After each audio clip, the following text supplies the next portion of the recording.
Amados, eu quero partilhar com vocês o texto que está em Marcos, capítulo 14. Marcos, capítulo 14, versos de 1 a 9.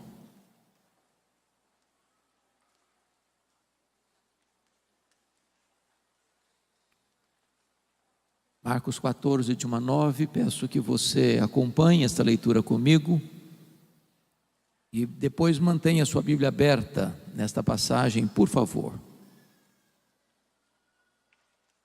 Dali a 2 dias, era a Páscoa e a festa dos pães asmos. E os principais sacerdotes e os escribas procuravam como prenderiam Jesus à traição e o matariam. Pois diziam, não durante a festa, para que não haja tumulto entre o povo. Estando Jesus em Betânia, reclinado à mesa, em casa de Simão, o leproso, veio uma mulher trazendo um vaso de alabastro com preciosíssimo perfume de nardo puro. E quebrando o alabastro, derramou o bálsamo sobre a cabeça de Jesus. Indignaram-se alguns entre si e diziam, para que este desperdício de bálsamo? Porque este perfume poderia ser dado ou vendido por mais de 300 denários e dar-se aos pobres. E murmuravam contra ela. Mas Jesus disse, deixai-a, por que a molestais?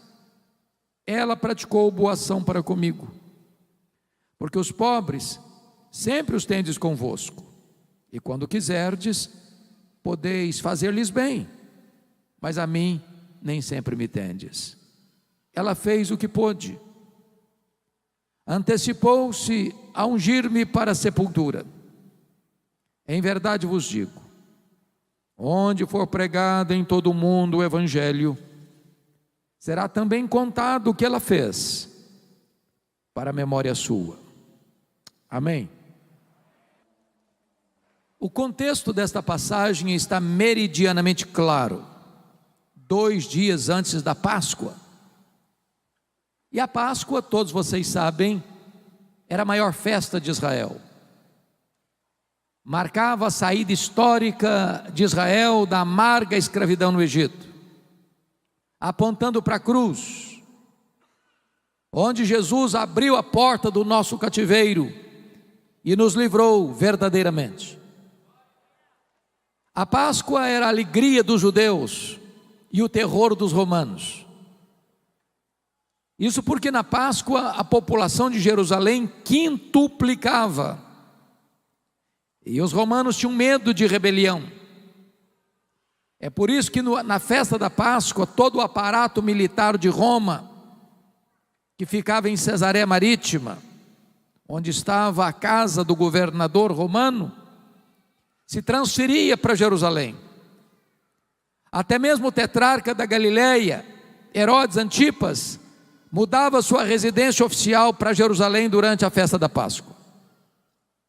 Diz a Bíblia que 2 dias antes dessa festa, os principais sacerdotes e os escribas mancomunaram, orquestraram, planejaram a prisão de Jesus, traindo Jesus, para matá-lo depois da festa, depois que o povo tivesse ido embora. Entretanto, Mateus 26, que é um texto correlato deste, paralelo deste, nos informa que Jesus, 2 dias antes da Páscoa, disse para os seus discípulos que ele seria entregue nas mãos dos principais sacerdotes e escribas para ser crucificado. Em outras palavras, quando os homens pensam que eles são os protagonistas da ação, quando os homens pensam que eles estão no controle, quando os homens pensam que eles podem orquestrar contra Deus e contra o povo de Deus, eles estão apenas cumprindo uma agenda que o próprio Deus já estabeleceu. Quem está no trono é Deus, quem tem as rédeas da história é Deus, quem toma as últimas decisões é Deus, Como nós já ouvimos nesse culto pelo pastor Jessé, quem tem a caneta na mão é Deus.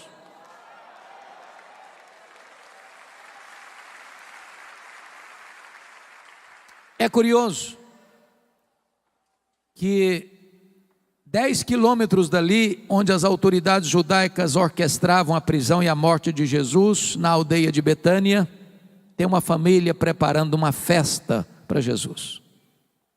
Jesus ainda hoje desperta sentimentos tão diferentes. Ele é amado por uns e odiado por outros. Ele é adorado por uns e rechaçado por outros. Vale destacar que este jantar ou esta festa que foi preparada para Jesus em Betânia acontece na casa de um homem cujo nome é Simão. A Bíblia não fala do sobrenome do Simão, mas adjetiva o Simão. Simão, o leproso. E eu faço uma pergunta a vocês: Simão ainda era leproso quando Jesus esteve na casa dele? E a resposta clara, categórica é: claro que não. Por que você sabe que não? Porque se ele fosse leproso, ele não podia ficar em casa, muito menos receber alguém em sua casa. Mas se Simão não era mais leproso, por que o evangelista registra que o jantar aconteceu na casa de Simão, o leproso, e não na casa de Simão, o ex-leproso? Para advertir-nos ainda hoje de um grande perigo, o perigo de rotular as pessoas, o perigo de marcar gente, o perigo de carimbar gente, porque rótulo fica, quando ele não é mais necessário. O doente foi curado, o cativo foi liberto, o perdido foi encontrado, o pecador foi salvo, mas o rótulo fica. Então não marque gente, não carimbe gente, não rotule gente. Vale destacar que nesse jantar quem se destaca é uma mulher.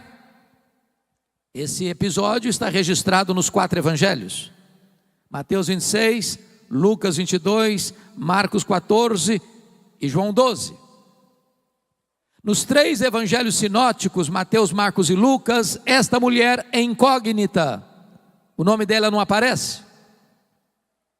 Mas no relato de João, essa mulher tem nome, é Maria, irmã de Marta e de Lázaro. E é curioso que Maria só aparece 3 vezes nos evangelhos. A primeira vez, em Lucas 10, ela está aos pés de Jesus para aprender. Eu posso lhe dizer que a academia mais importante do mundo é assentarmos-nos aos pés de Jesus. É a melhor escola do mundo. É ali que você bebe direto da fonte. E toda vez que você abre a sua Bíblia e lê a sua Bíblia, e toda vez que você escuta alguém pregando a palavra de Deus, a verdade de Deus, você está sentado aos pés de Jesus. Ele é o mestre, nós somos os aprendizes.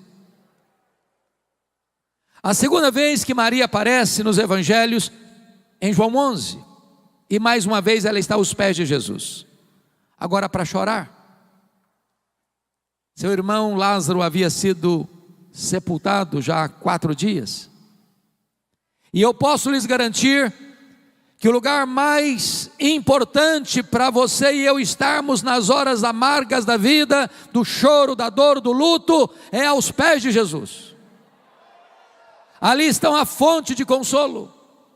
É aos pés de Jesus que as nossas feridas são tratadas, é aos pés de Jesus que as nossas lágrimas são enxugadas, é aos pés de Jesus que nós encontramos conforto para a nossa alma abatida. Mas a terceira vez que essa mulher aparece na Bíblia é nesse texto. E mais uma vez ela está aos pés de Jesus, agora para agradecer. E você pergunta, mas agradecer o quê? E a resposta é: agradecer o maior milagre público de Jesus, a ressurreição do seu irmão, a ressurreição de Lázaro. E diz a Bíblia que Jesus está à mesa, Lázaro recém-ressuscitado, estava com ele à mesa. Marta, como era seu perfil, estava servindo naquele jantar. E diz a Bíblia que Maria pega um vaso de alabastro.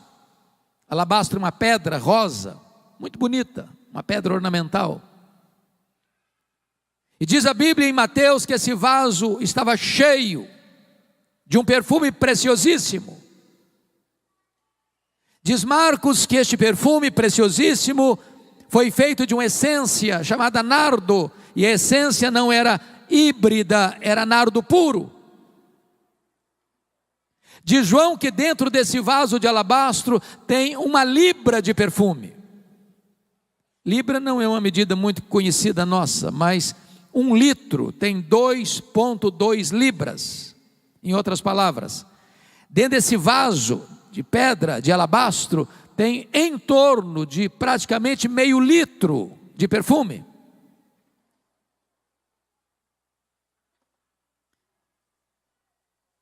O texto diz que Maria então vem com esse vaso, e quando ela se posiciona atrás de Jesus, ela quebra esse vaso e derrama todo esse perfume, quase meio litro de perfume, na cabeça de Jesus.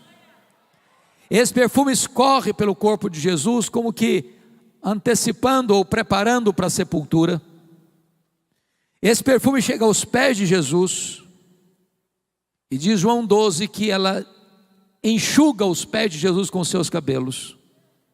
Toda a casa se enche com esse perfume, e então os discípulos, capitaneados por Judas Iscariotes, ficam irados contra Maria e dizem: isso é um desperdício, esse perfume poderia ser vendido e dar-se aos pobres.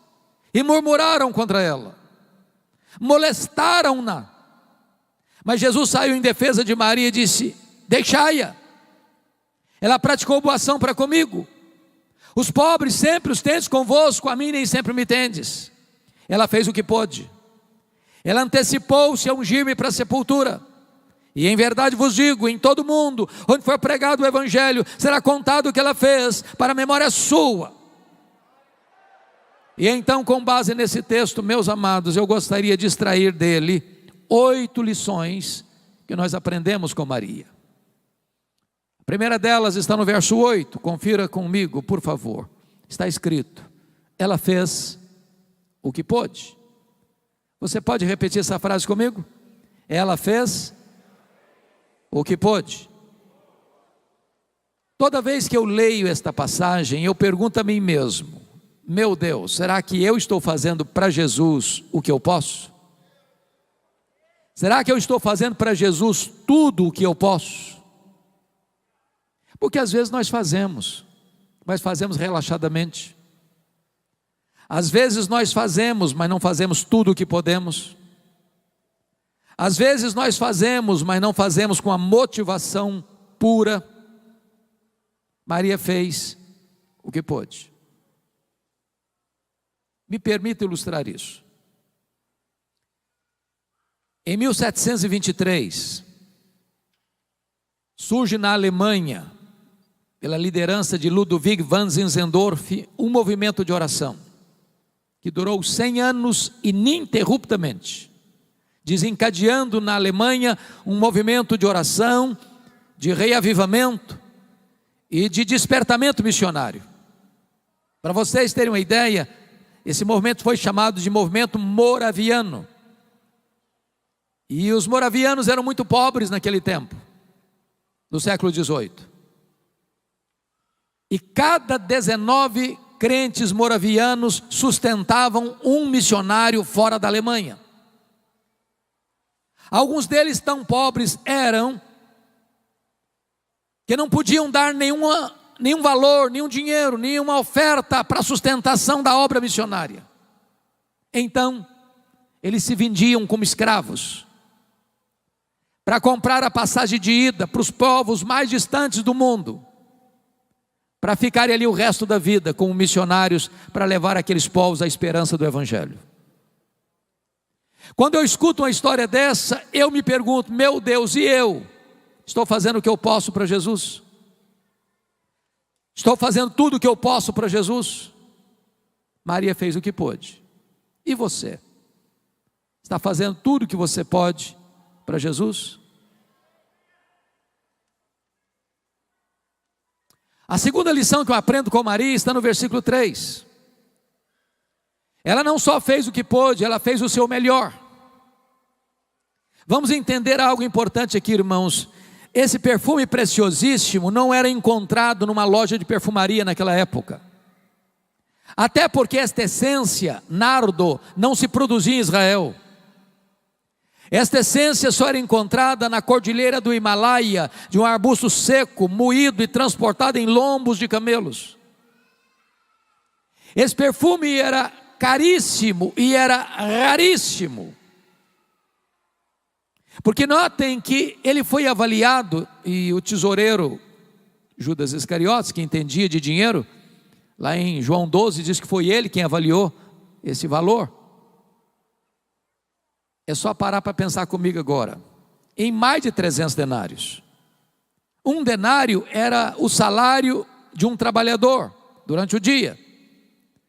Ora, se ele foi avaliado em mais de 300 denários e tinha dentro daquele vaso menos de meio litro, menos de meio quilo, significa que cada grama desse perfume custava um denário. É a mesma coisa de você trabalhar um dia inteiro e no final do dia você ir lá comprar uma gota de perfume, 1 grama de perfume. Agora, me permita outra pergunta. Eu sei que todos nós gostamos de um bom perfume. Às vezes fazemos uma aventura de comprar um perfume caro. Quando você tem um bom perfume, eu pergunto a você, como é que você usa? É apenas um pouquinho, na ponta da orelha, num dia especial. E você diz assim, esse perfume tem que durar pelo menos 1 ano. Agora notem que Maria não chega e abre o vaso. Ela chega e quebra o vaso. E por que ela quebra o vaso? Porque ela está dizendo, eu não quero que sobre nem uma gota. Tudo que eu tenho e o melhor que eu tenho, eu quero colocar a serviço de Jesus. Ela fez o seu melhor.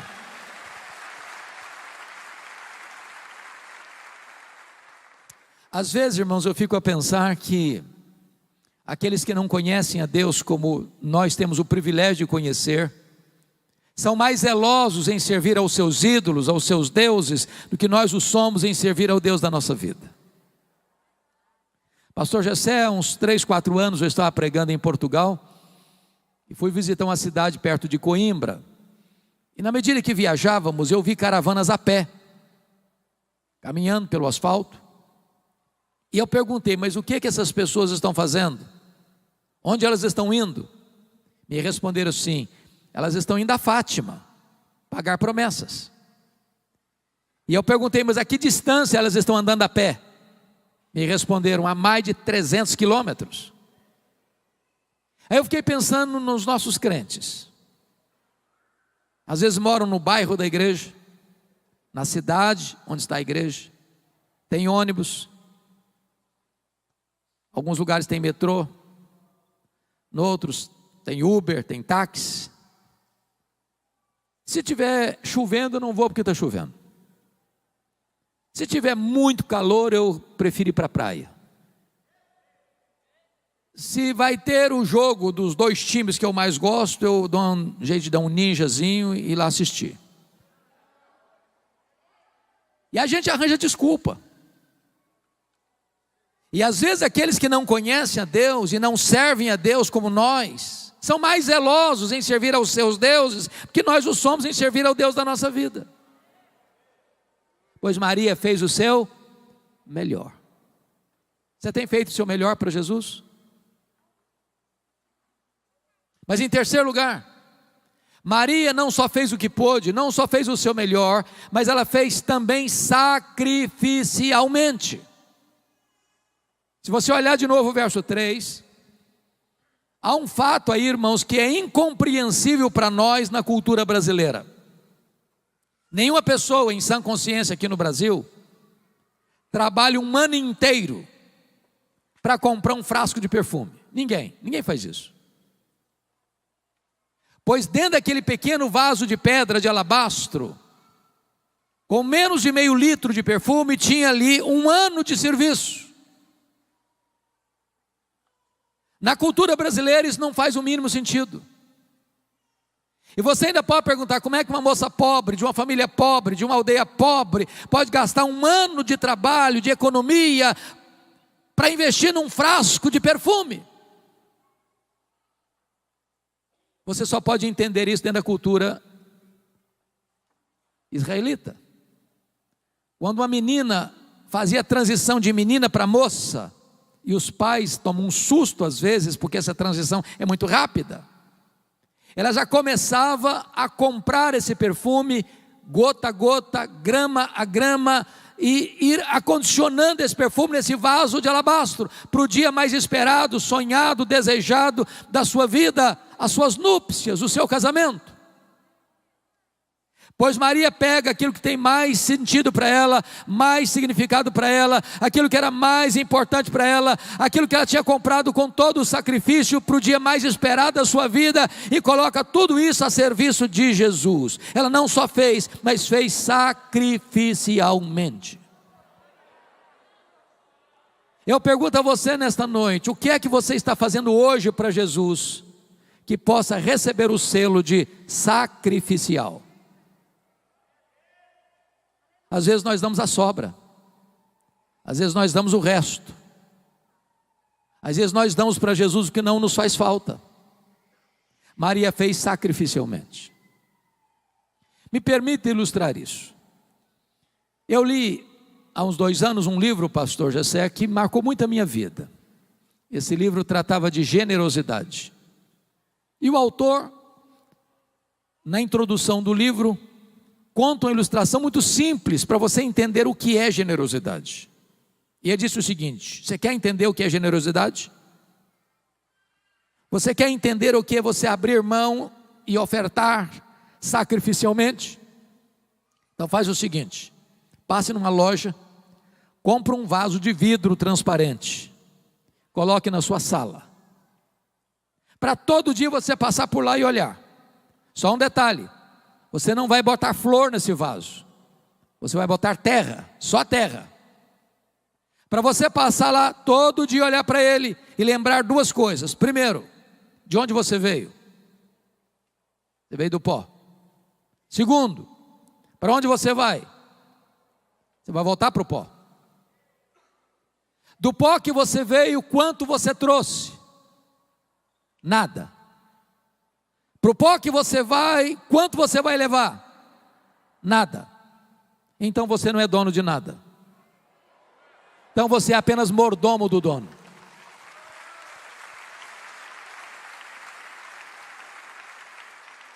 A Bíblia diz que o dono é generoso. E a Bíblia diz que você e eu somos mordomo do dono, e o que se requer do mordomo é que ele seja encontrado fiel.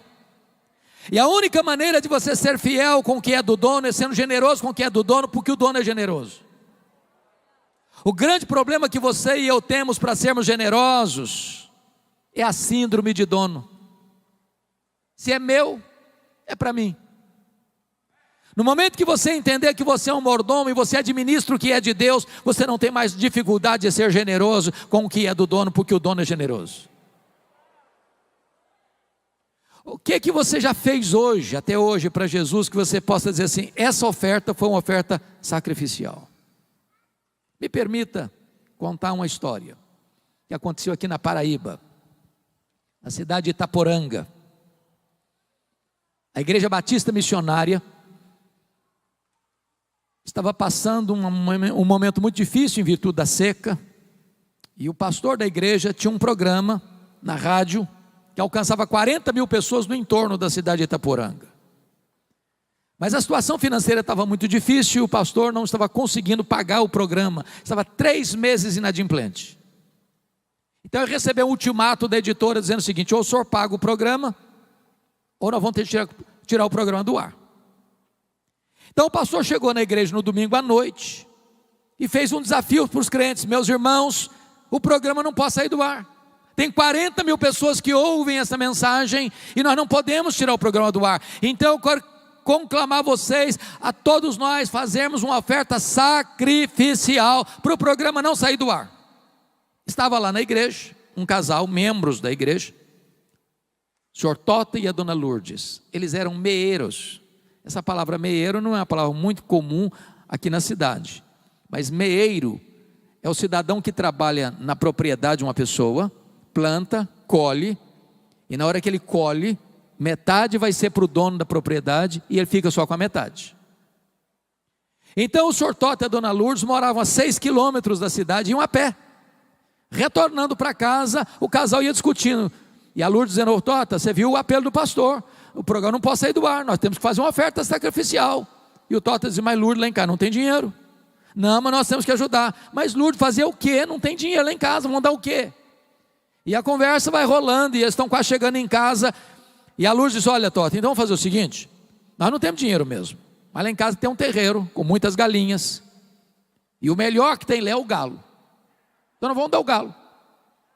Tá bom, você quer dar o galo, vamos dar o galo, pronto. Segunda-feira de manhã, a Lourdes bota o galo debaixo do braço, 6 quilômetros a pé para a cidade, toca a campainha na casa do pastor, ele veio atender, e a Lourdes disse: pastor, eu vim trazer minha oferta sacrificial para o programa não sair do ar. Entregou o galo para o pastor. O pastor deu um sorriso amarelo, agradeceu, fechou a porta e pensou: meu Deus, o que eu vou fazer com esse galo? Pensou: vou fazer uma rifa.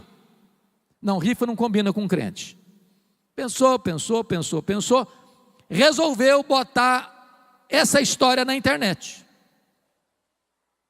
Domingo de manhã, pastor Jeremias Pereira, que esteve aqui recentemente, leu essa notícia na internet. Deus tocou o coração dele. Ele chegou na igreja domingo de manhã e disse: meus irmãos, tem uma igreja em Itaporanga, no interior da Paraíba, que tem um programa que não pode sair do ar, então nós vamos levantar uma oferta agora para ajudar aquele irmão a pagar o programa. Levantaram uma oferta que correspondeu a 2 anos de programa. Ligaram para o pastor: fica tranquilo que o programa está garantido por 2 anos. O próprio pastor Jeremias está pregando lá no Canadá, uma igreja de um grande amigo, conta a história da mulher do galo. Levantou um empresário e disse: meus irmãos, quero saber se a dona Luz está precisando de alguma coisa. A casa dela tem energia, mas não tem geladeira, não tem um fogão para ela fazer algumas coisas mais especiais, fazer um chup-chup para vender, essa coisa toda. Falei: então estou mandando dinheiro para comprar geladeira, para comprar o que ela precisa. Pastor Jeremias está pregando uma outra igreja, levanta uma pessoa e diz: eu quero saber essa terra. Ué, não precisa ser meieira mais não, mas vamos comprar a terra vai ser dela. Vão comprar a terra, vão passar a propriedade no nome dela, a escritura no nome dela, ela vai ser proprietária, não vai ser meieira mais. Comprar a terra, passar a escritura no nome dela. Está pregando outra igreja, levanta o irmão e diz: eu quero saber como é que é essa terra, se ela está produzindo direito, se precisa mandar um engenheiro agrônomo lá, se cavar poço artesiano, se precisa irrigar essa terra, trabalhar essa terra para produzir, e fizeram isso. Está pregando uma igreja em Nova York, levanta o irmão e diz: eu quero saber se a casa da dona Luiz é uma casa boa. Não, a casa é humilde, uma casa simples, tem energia, tem geladeira, tem isso, tem aquilo, mas a casa é muito simples. Então derruba tudo, vamos construir uma casa grande, de alvenaria, bonita, confortável, mobiliar, fazer tudo que ela precisa. Um repórter da Christianity Today escuta essa história em Nova York, pega um avião, desce em João Pessoa, pega um carro, vai a Itaporanga e faz uma entrevista com a dona Lourdes. E essa história da mulher do galo percorreu o mundo inteiro. Porque uma mulher, um homem, meieiros, deram uma oferta sacrificial, sem esperar nada em troca. Não é barganha, não é troca. É o coração generoso. Maria fez sacrificialmente.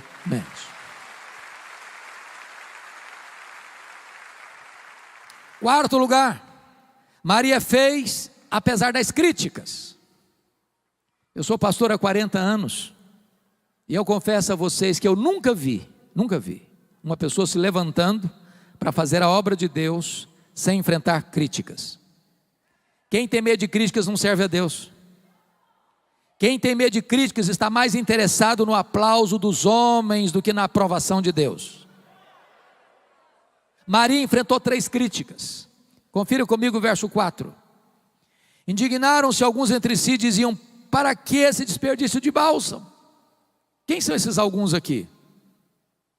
Os discípulos, que deviam estar felizes com a atitude dela, imitando o exemplo dela, estão indignados contra ela.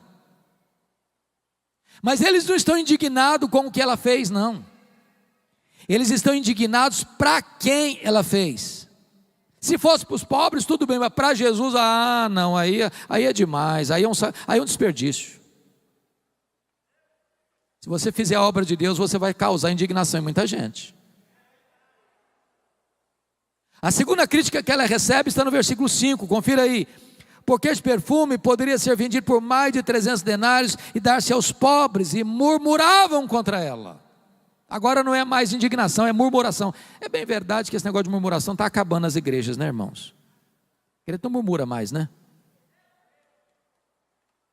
Mas vejam vocês, eles não estão murmurando, eles estão murmurando contra ela. É curioso que João 12 relata que é Judas Iscariotes quem puxa essa fila da murmuração contra Maria, e é nesse contexto aqui que a Bíblia diz que ele era ladrão. Ele não estava interessado em ajudar pobre, coisa nenhuma, ele estava interessado em embolsar essa grana. E ele fica muito irritado com Maria, porque ele é avarento, ele ama o dinheiro. E quando ele vê Maria de maneira tão generosa, de maneira tão sacrificial, oferecendo para Jesus algo que tem um valor tão grande que ele podia e queria embolsar, mas ela oferece para Jesus, isso provoca nele indignação e murmuração. E é desse jantar que Judas Iscariotes sai e vai para Jerusalém nas caladas da noite para vender Jesus e trair o seu mestre. Mas a quarta crítica que Maria enfrenta está aí no versículo 6. Mas Jesus disse: deixai-a, porque a molestais. Ela praticou boa ação para comigo. Primeiro, indignação.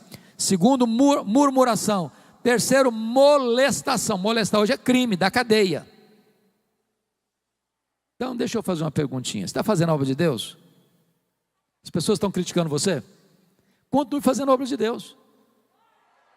As pessoas estão irritadas? Continue fazendo a obra de Deus. As pessoas estão murmurando? Continue fazendo a obra de Deus. As pessoas estão molestando você? Continue fazendo a obra de Deus. Você não faz para agradar a homens, você faz para exaltar a Deus. Faça apesar das críticas. Porque é bem verdade que tem crentes porcelana, cristal, crente hipersensível. Qualquer coisinha se melindra. Qualquer coisa, também vou sair da igreja. Qualquer coisa, também eu estava fazendo, me criticar, também não faço mais nada na igreja. Meu irmão, em nome de Jesus, você tem que ser um crente maduro. Larga de ser hipersensível. Larga de ser porcelana. Larga de ser crente cristal. Faça a obra de Deus, apesar das críticas. Mas em quinto lugar, Maria fez só para agradar a Jesus. É o texto de João 12 que nos relata isso, porque só João nos relata esse fato, que Maria enxuga os pés de Jesus com os seus cabelos. Você pergunta, na cultura brasileira, o que significa isso? Resposta: nada, nada, só um ato de humildade. Porém, na cultura israelita isso era um escândalo. Uma mulher não soltava os cabelos em público. Mas por que Maria fez isso? Meus amados irmãos, há momentos na vida que quando você ama Jesus, o seu coração transborda de alegria e de gratidão por Jesus. Você não consegue ficar muito preso dentro de determinadas cercas culturais, de etiquetas sociais. Você acaba transcendendo. Maria não está preocupada com o que vai pensar o Judas, o que vai pensar o Tomé, o que vai pensar o Mateus, o que vai pensar este, pensar aquele. Ela não está medindo palavras, ela não está medindo atitudes e gestos, porque ela está melindrada com o que um vai falar, o que o outro vai dizer, o que o outro vai pensar. Não, ela só tem um vetor que governa a vida dela, é agradar ao Senhor Jesus. Às vezes nós ficamos cheios de dedos, às vezes nós ficamos melindrados demais, agradando um, agradando a outro, agradando aquele outro, e a gente acaba desagradando a Jesus. Eu não estou dizendo a você que você e eu temos liberdade para sair aí desagradando as pessoas, não. O que eu estou lhe dizendo é que o vetor que deve governar a nossa vida é só agradar a Jesus.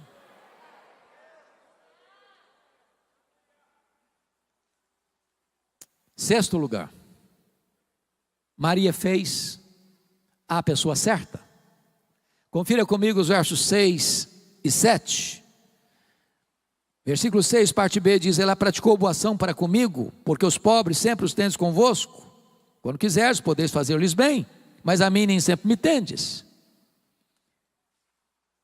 Será que Jesus está dizendo que os pobres não são importantes, que eles não merecem prioridade, que a causa deles não merece urgência? É claro que não, não é isso que Jesus está dizendo. Aliás, lá em Mateus 25, 31 a 46, há uma cena do juízo final, onde o único pecado elencado lá é o pecado de omissão em relação basicamente aos pobres. Estive com fome e não me deste comer, estive com sede e não me deste beber, estive doente e não fostes ver-me, estive forasteiro e não me abrigaste, estive preso e não me visitaste. E Jesus, as pessoas vão perguntar: mas quando te vimos nessa circunstância? Jesus diz: todas as vezes que deixaste de fazer a um desses pequeninos, a mim o deixaste de fazer. Agora preste bem atenção, ninguém vai para o céu porque ajuda os pobres. Ajudar os pobres não é a causa da salvação.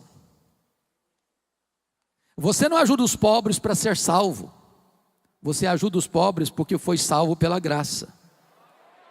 Ajudar os pobres não é a causa da salvação, é a evidência da salvação pela graça. O que move você na direção do próximo, para socorrer o próximo, é Jesus. Se você fizer o bem ao próximo, ou ajudar o próximo, ou cuidar dos pobres para ser salvo, você está afrontando a graça de Deus, você está afrontando a cruz de Cristo. Então Maria fez a pessoa certa.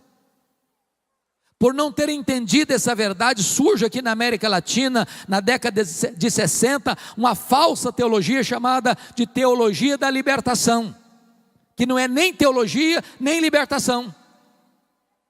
Aníbal Pereira Reis disse que os teólogos da libertação são teologastros liberticidas. Não, ajudar os pobres não é um caminho para o céu. Ajudar os pobres é a ação daqueles que já estão indo para o céu, pela graça de Deus. Maria fez a pessoa certa. Mas em sétimo e penúltimo lugar, Maria fez no tempo certo. Olha o versículo 8, a parte B comigo. Ela antecipou-se a ungir-me para a sepultura. Ô irmãos, isso é magnífico. E me permita trazer aqui um fato para mim lindo no Evangelho de Lucas. Você sabe que Lucas é o evangelho que mostra a graça de Deus às pessoas rejeitadas, repudiadas, às crianças, às mulheres, aos estrangeiros, aos publicanos, àqueles que a sociedade da época colocavam de lado. O evangelho é endereçado a eles também, com a mesma prioridade. E lá em Lucas 8, diz que quem financiou, quem bancou financeiramente o ministério de Jesus foram as mulheres. E a Bíblia cita 3 mulheres: Maria Madalena, Susana, Joana e muitas outras. Quando Jesus fazia o seu trabalho itinerante pelas cidades da Galileia, e haviam 204 cidades só na Galileia, de cidade em cidade, e as mulheres iam bancando, passando Pix, fazendo transferência, cuidando da logística. Agora, preste atenção comigo. 3 mulheres citadas pelo nome, mais Jesus, 4, mais 12 discípulos,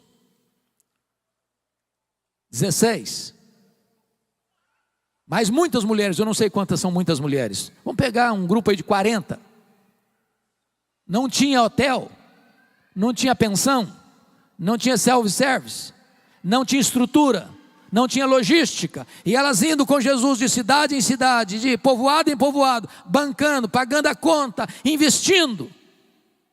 Quando Jesus está subindo para Jerusalém para ser crucificado, e Jesus já tinha alertado isso para os discípulos e elas presentes, elas foram com ele. Quando Jesus foi crucificado, só tem João lá, mas essas mulheres estão presentes. Quando Jesus foi sepultado, diz Lucas 23, 53, 54, que não consta nem que João estivesse no sepultamento de Jesus, mas essas mulheres estavam lá, vendo onde e como Jesus foi sepultado. Repete comigo: onde e como Jesus foi sepultado. Eu queria que você acompanhasse meu raciocínio agora, por favor. Que horas Jesus morreu na sexta-feira? 3 da tarde, hora nona. Que horas ele foi sepultado? Claro que tem que ser antes das 6 da tarde, porque 6 da tarde começava o sábado. São 3 horas então entre a morte e o sepultamento. Agora o que tem que acontecer nessas 3 horas? Morreu. Ninguém tem autoridade de tirar o corpo da cruz. Então tem que ter uma permissão do governador.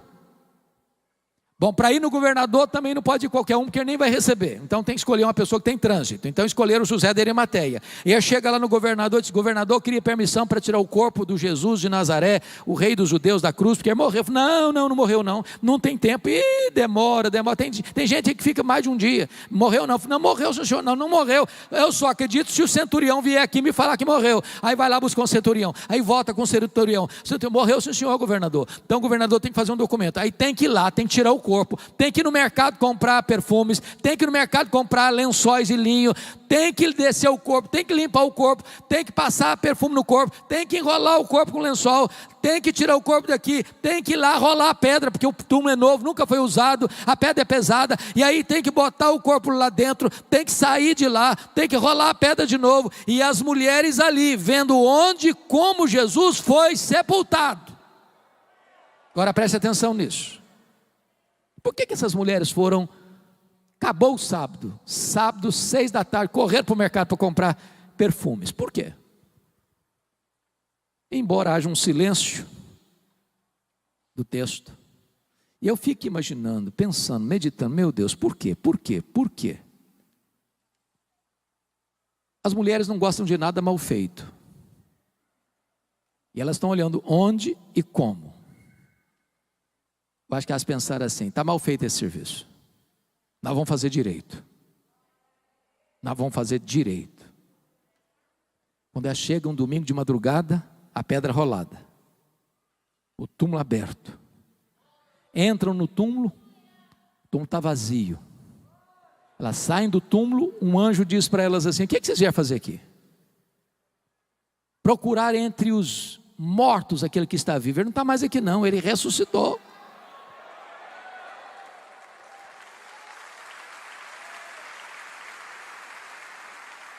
Mas sabe o que o anjo está dizendo para essas mulheres? Vocês fizeram muito por ele, bancaram o ministério dele, mas uma coisa vocês não fizeram: vocês não anteciparam a ungir o corpo dele para a sepultura. Agora não está precisando disso mais não, agora não precisa mais desse perfume não. Qual a lição que eu aprendo aqui? Tem coisas na vida que ou você faz agora, ou você faz hoje, ou você nunca mais vai ter chance de fazer. Faça no tempo certo. Aquela conversa, aquele encontro, aquele acerto, aquele conserto, aquela decisão, aquela reconciliação, aquela restauração, aquele socorro, que você vai enfiar a mão no bolso e ajudar a pessoa que está precisando de ajuda. Faça hoje, para você não chorar a dor do remorso amanhã. Há uma coisa que me choca muito, pastor Gessé, na cultura brasileira: são os nossos funerais. Eu nunca vi ninguém receber tanto elogio quanto os defuntos. Nunca vi. É uma rasgação de seda em cima do caixão que não tem mais jeito.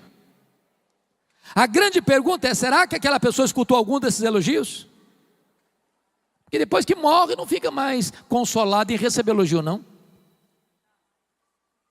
E tem gente tão espiritual que você fica até meio chocado. Não, pastor, esse negócio de elogiar é um perigo, porque vai levar a pessoa a ficar vaidosa. Meu amado irmão, o que a Bíblia proíbe é a hipocrisia.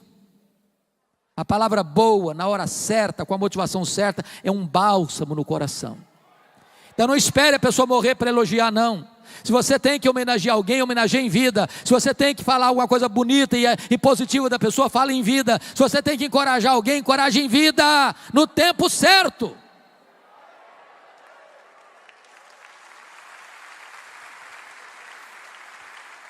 Mas a outra coisa que me choca na cultura brasileira, irmãos, é que defunto recebe mais flores do que gente viva. Mas não dá para entender isso. Eu fui num funeral certa feita, eu contei 86 coroas de flores. Tiveram que contratar um caminhão só para levar as flores. E eu fiquei do lado olhando, pensando, meu Deus, coitado do defunto, não consegue tirar um botão de rosa mais. Para que tanta flor para ele? Agora, sabe por que os mortos recebem mais flores do que os vivos? É porque a voz do remorso é mais forte do que a voz da gratidão. Você tem que mandar flor para alguém, manda em vida. Eu sei que os homens cearenses são muito cavalheiros. Nunca deixa passar em brancas nuvens o aniversário da esposa, aniversário de casamento, não é verdade? É uma coisa maravilhosa. Mas é provável também que haja algum que seja assim mão de vaca, sabe? Nunca comprou um buquê de flores para a esposa. Agora deixa eu dizer uma coisa para a irmã.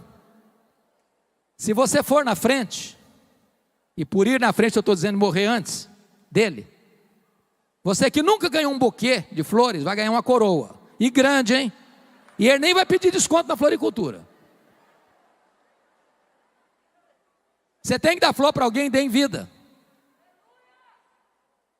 E depois que morre, não fica nada consolado com esse negócio de receber uma coroa de flor, ou 50 ou 86. Faça no tempo certo. Último lugar, 8º lugar. Maria fez, vamos repetir as 7 primeiras? Maria fez o que pôde. Maria fez o melhor. Maria fez sacrificialmente. Maria fez apesar das críticas. Maria fez só para agradar a Jesus. Maria fez a pessoa certa. Maria fez no tempo certo. Mas em último lugar, Maria fez com reflexos para a eternidade. O versículo 9 diz que Jesus afirmou: em verdade vos digo, em todo mundo onde for pregado o evangelho, será contado o que ela fez para a memória sua. O que Maria fez numa casa pequena, numa vila pequena, há mais de 2000 anos, ou há 2000 anos, está sendo trombeteado dos outeiros da história, nos ouvidos do mundo. E hoje, 11 de março de 2022, a profecia de Jesus se cumpre mais uma vez, no templo sede da igreja Canaã, em Fortaleza, Nordeste, Brasil.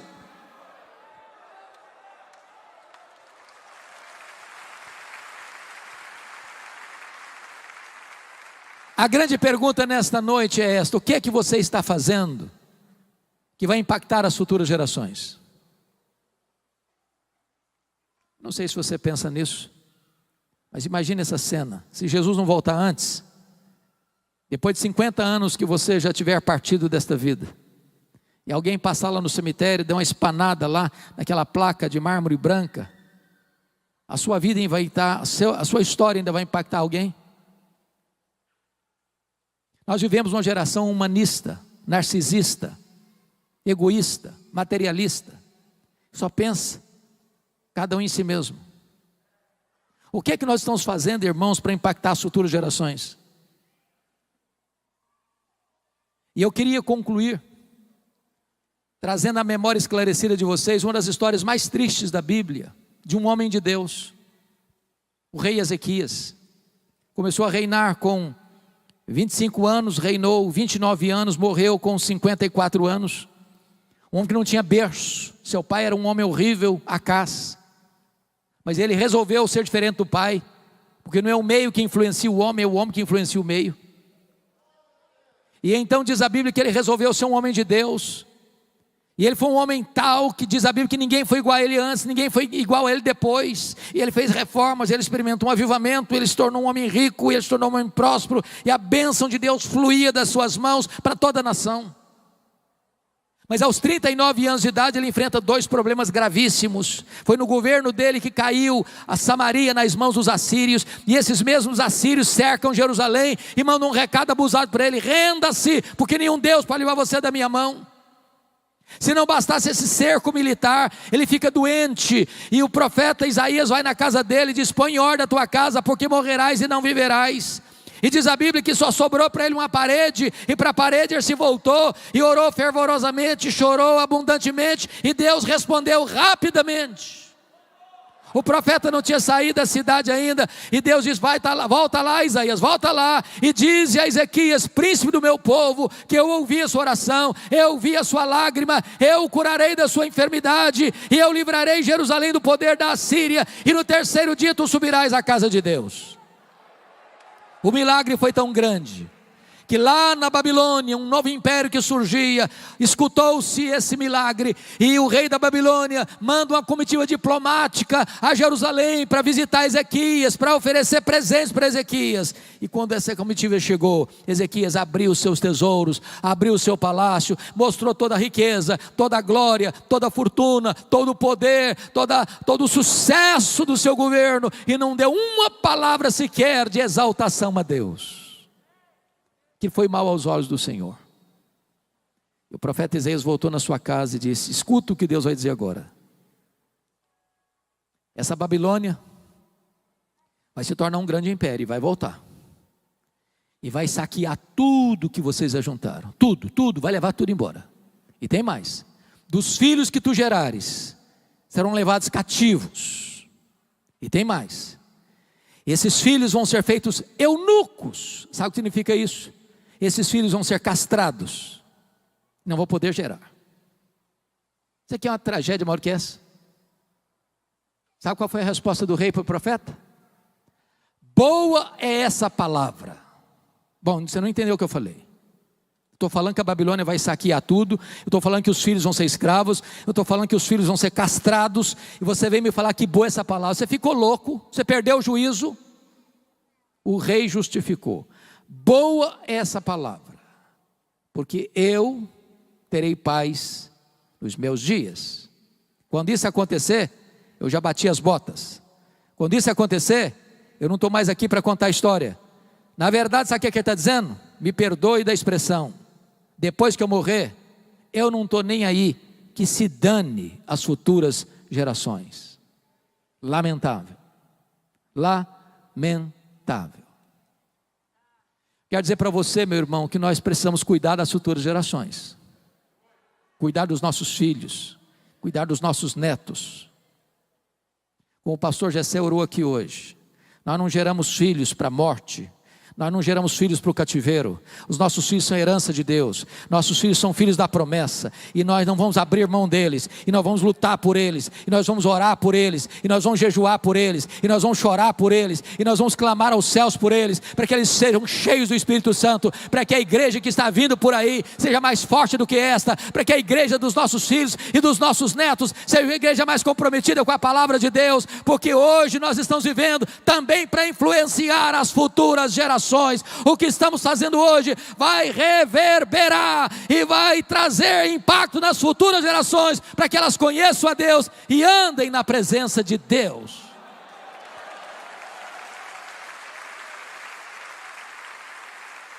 Que Deus nos ajude, irmãos, a viver como Maria viveu, aos pés de Jesus para aprender, aos pés de Jesus para chorar, aos pés de Jesus para agradecer. Que Deus nos abençoe. Amém.